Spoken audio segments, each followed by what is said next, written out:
Today I decided to do a video on looking for clues that can determine whether this new person in your life or the future person is a narcissist, so that you don't have to be put through the ringer again with another narcissist that will make your life utter chaos again. Now, none of us can tell at 100% whether we're dealing with one, unless this is an overt narcissist throwing their weight all over the place, non-stop bragging and being a belligerent to the waiter. But most of the time, the narcissist that we need to pay close attention to is going to be the covert or the malignant narcissist, because we're looking at the big bad wolf in the Little Red Riding Hood here. These people are extremely conniving and have a bag full of tricks. These people are hunting, and they are excellent hunters. So often you don't know what hit you. So you're going to want to watch for these possible red flags. And the reason I say possible is because one or two behaviors may or may not be that this person is a narcissist. Example, they ask a lot of questions. Either they are fishing and they're narcissists, or they really are interested in getting to know you. But because you've already encountered this experience in the past, chances are you will attract them again in your life at some point, at least until you heal fully from your own traumas. For now, what you can do is see these red flags as a little bell dinging, calling you to proceed with caution. If this person is a good person, they'll respect what it is that you're willing or unwilling to divulge as per information. That being said, let's get rolling with things to determine if this is a possible red flag. The first one I would say is watch out for too good to be true. They can't seem to get enough of you. You spend the evening together, but they still want to chat on the phone for an extra hour after the date has ended. They'll keep apologizing for staring at you, stating that they just can't seem to get enough of you. They'll take you to restaurants with horse shows down below and sword fighters while you eat. They look so deep into your eyes when embracing you that you melt into them, convinced that the two of you are one. They may say something like, God answered their long-awaited prayer. They might do spur-of-the-moment things like place 2 tickets to the Bahamas on your dessert plate. How romantic and exciting. And meanwhile, your body is being flooded with dopamine. They might shower you with gifts or do something incredibly kind, like offer to take your children with on the next date. Everything is exciting with them. You feel special, you feel seen, you feel wanted, you feel high on life, and it's intoxicating. This is love bombing at its best. And while some people experience this intoxicating experience, not all of them use the tactics of love bombing to this degree. Narcissists are fully aware also that some people are attracted to the bad boy type, whether that's a man or a woman, but that detached type that people feel that they have to chase. And so these narcissists will play it cool and relaxed. Love bombing for them can be a simple statement like, I'm glad it's you. These are the wannabe mysterious type that want to be chased and look cool, so they won't love bomb like other narcissists. Instead, they'll find ways to impress you. If it's a cerebral, for example, they'll use their brains to impress. They might write emails to you using mile-long words and try to comport themselves as intellectual, classy types. They will divulge zero information with the intention of appearing enigmatic. They want to keep you on your toes, piquing your interest furthermore. They appear detached and confident, like they don't need anyone, and so you are lucky to have been chosen by them. For someone who has been traumatized and never acknowledged, this person will immediately want to prove themselves enough for them. The next thing that you might want to keep an eye out on is the rushing into things. The relationship will look like something out of a movie, an undeniable love, and you feel as though you are home. You just know. But this can be a huge red flag. Remember, these are actors. Maybe they tell you that the house they had for sale just sold and the closing date was sooner than they expected, and now this really nice person that's proven themselves so worthy could use your help. Or they might tell you that they urgently need to leave a toxic relationship with someone that they broke up with but are still in the same living arrangements with a need to leave ASAP. But whatever it is, Whether it's a rock your world love that can't wait or a supposedly urgent situation, first of all, if it's love, love will wait. And if it's a situation on their part, you are so not responsible. But that's what happens when we're too compassionate or codependent. Whatever happens, if you're put in a situation like that, hold on to yourself and hold on tight. Remember, the bell is ringing, and recall what you've been through, and remember how utterly blindsided you were in that last relationship at the very beginning. So the next thing to watch out for is watch out for commonality. Narcissists will figure out what you're into and mimic their likes to yours. You'll believe that you're a match made in heaven. You'll believe that the universe has put you together. Maybe the universe did, but it's more in the way of getting you to learn lessons and grow. And some of you who are dating one at the moment might say, yes, but I have seen proof that they had these interests way before meeting me. Keep in mind that narcissists are hunters, and hunters need tools for their prey. The more tools that they have in their arsenal, the better. So a lot of them look into different subjects in preparations. That and the fact that they've studied all types of interests from their other past victims. You're dealing with masterminds here.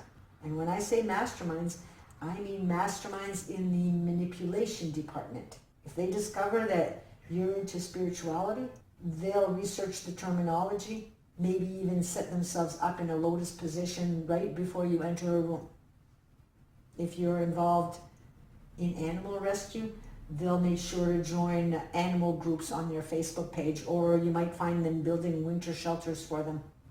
So before you jump to the wrong conclusion, take a breath and keep your eyes open for further clues. Some will ask a lot of questions, and it's tricky, like I said in the beginning, because someone who really is interested will also ask a lot of questions. But when it's a narcissist, they are looking for information that they may need down the road. And so in these cases, if you've tended to attract abusers in the past, the logical thing would be to not divulge too many details until you're sure of who and what you're dealing with. And then pay attention to the lack of info they themselves are providing or not providing. Some provide zero information, and that can be a red flag. I knew someone for 10 years and never knew anything about his past relationships. Everyone is different. Some might talk about their past relationships, but that too can be a red flag if you find them blaming the whole relationship failure on the other. Also, how are they talking about them? In a polite manner or contempt and disrespect? Keep listening. Keep looking for clues. Look for things like the relationships they have with siblings. Is there a relationship? Do they have friends that you can actually see? What do they say about their parents growing up? How do they treat them? How do they talk about them? Ask questions. Ask them this. Ask them if there is something they feel they would want to improve about themselves, and if so, what would that be? And if the answer is getting a new haircut, that could be a bit of a concern. You also want to watch out for signs of possessiveness. These actors can appear vulnerable and tell you things like they've been cheated on and how horrible that was, and now they have trust issues, and they might even shed a tear. They'll ask you to help them overcome, and perhaps ask that you don't go out with your friends for a little while just so that they can build trust again. Don't do it. Don't volunteer yourself as a support for them. A healthy person that has trust issues will seek help to fix the issue, not expect you to rearrange your life to make them feel better. That is someone not taking responsibility. Are they easily accepting your help? Do they have a home, a vehicle? How long have they been at the same job? Are they driving recklessly? Narcissists are known for reckless driving. Not all of them, but a lot of them. And if they do have a vehicle, what condition is it in? Do they keep their environment clean or cluttered? That clutter could be a red flag. And even the opposite can also indicate the same. If someone is super organized, can be a sign of control. Anything that goes to extremes can be something to keep your eye out on. You also want to pay attention to slight changes in their mood or behavior when you tell them that you're going out with friends. Some might act aloof and have a bit of a disregarding behavior, while others might be texting you throughout the whole night, both of which can be a cause for concern. Statements like, "You're wearing that," can be a red flag. And lastly, watch out for any inconsistencies. They may be all about you and call you every day, and suddenly you don't hear from them for a week. They might say that they're going to do something, and then they don't do it. The words and actions don't match. They might be all loving with you one day and aloof the next. When we've been exposed to narcissistic abuse, it is extremely important that we look for red flags, because if we've attracted them before, it is often because we are vulnerable, which means it can easily happen again. And although none of these red flags mean that these are narcissists, what it does mean, to you anyway, is to use discernment. Once you see one possible clue, pay attention for the next clues. And here are some other red flags to watch out for once you're further down the road in the dating with them. You'll see excessive self-importance. They constantly talk about themselves, their achievements, or their possessions without showing much interest in you or others. You'll see lack of empathy. They seem indifferent to your feelings or dismissive of the experience. They may also have difficulty understanding or caring about others' emotions. You'll see manipulative behavior. They use charm or flattery to get what they want, and they may try to manipulate situations to their advantage. And this could include gaslighting or guilt-tripping tactics. You'll notice a sense of entitlement. They believe that they are entitled to special treatment or privileges and may become upset if they don't get their way. They have a need for admiration. They constantly seek validation and admiration from others, often fishing for compliments or attention. They lack accountability. They rarely take responsibility for their mistakes or shortcomings, instead blaming others or making excuses. They have boundary issues. They may disregard your personal boundaries or push you to do things that you're not comfortable with. You'll notice jealousy and possessiveness. They might become overly jealous or possessive, trying to control who you spend time with or what you do. Grandiosity. They have an inflated sense of self-importance and may exaggerate their achievements or talents. You might notice that they have difficulty maintaining relationships. They might have a history of tumultuous relationships or friendships, often due to their inability to empathize or compromise. Remember, everyone can exhibit some narcissistic traits from time to time, but it becomes problematic when these traits are pervasive and significantly impact the relationship. So trust your instincts. Intuition is everything. I'll bet if you look back on the beginning of your relationship with the last narcissist, you'll find that there were times where you heard your intuition but ignored it. A strange feeling when they said something.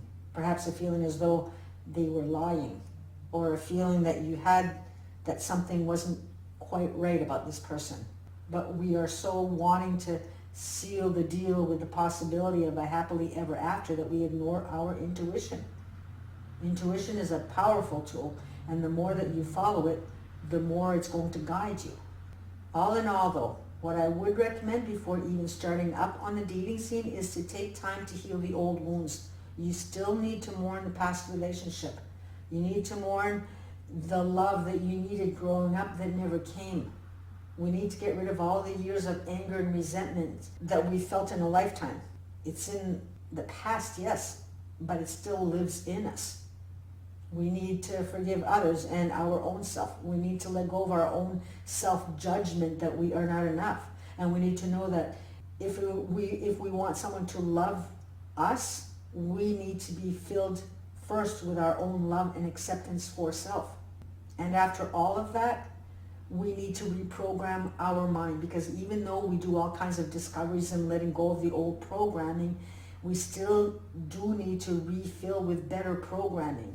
You can clean out a computer and erase all of the programs, but although you will have a clean computer, it will still need new software if you want it to function. Okay, so that is enough for today. So if this has been useful to you in any way, please click that like button and consider subscribing. Thanks for watching, and we shall see you in the next video. Bye for now.